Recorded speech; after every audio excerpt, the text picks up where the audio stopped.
আমরা প্রত্যেকটা মানুষ চাই আমরা জীবনে সুস্থ থাকবো, ভালো থাকবো। সুস্থ স্বাভাবিক জীবনযাপন করাটা খুবই ইম্পর্ট্যান্ট, এটা আমরা সবাই চাই। কিন্তু কী করবো বলো, মানুষের লাইফে কিছু কিছু প্রবলেম চলে আসে যেগুলো না বলে কয়েই।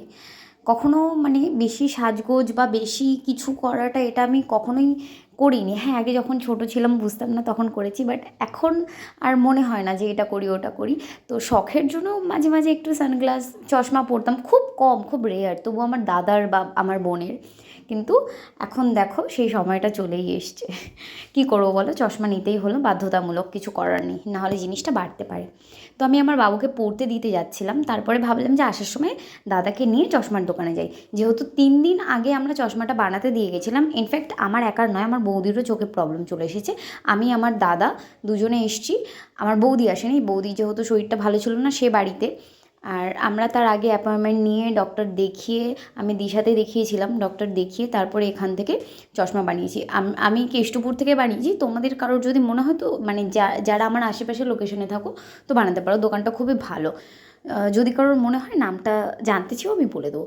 তো আমি তো বাড়িতে এসে দোকানে বসেছি, আর এই যে আমার একটা ফ্রেন্ড, সে তো এসে বক বক বক বক শুরু করে দিয়েছে। কি আর বলবো, মানে এতই কথা বলে, এতদিন পরে এসেছে, তোমরাই শুনে নাও নিজের কানে যে কি কি বলে। ছাড়বো তো এইবার কেন? আমি ছাড়বোই, দেখ তুই। না, এটা করবি না আমার সাথে। তুই রোগা হয়ে গেছি না মোটা হয়ে গেছি? ঠিক আছে, very good figure, sexy figure. খুশি ভালো লাগে। ইমা, কাকিমা বলছে খুব ভালো লাগে, সো সুইট কাকিমা। আমার হাতেও আছে, এই দেখো, এই দেখো। আমি ব্যাক্স করে তুলে দিই, কিন্তু আমার হাতে কম। হ্যাঁ হ্যাঁ, তৃষ্ণারও আছে। তার মানে কালকে আমি ফাইনালি হাতা কাটা ব্লাউজই পরবো। সিরিয়াসলি গাইস, কালকে বিয়েতে আমি হাতা কাটা ব্লাউজই পরবো। ও মাই গড, ডোন্ট ওয়ারি। ইমা কেন?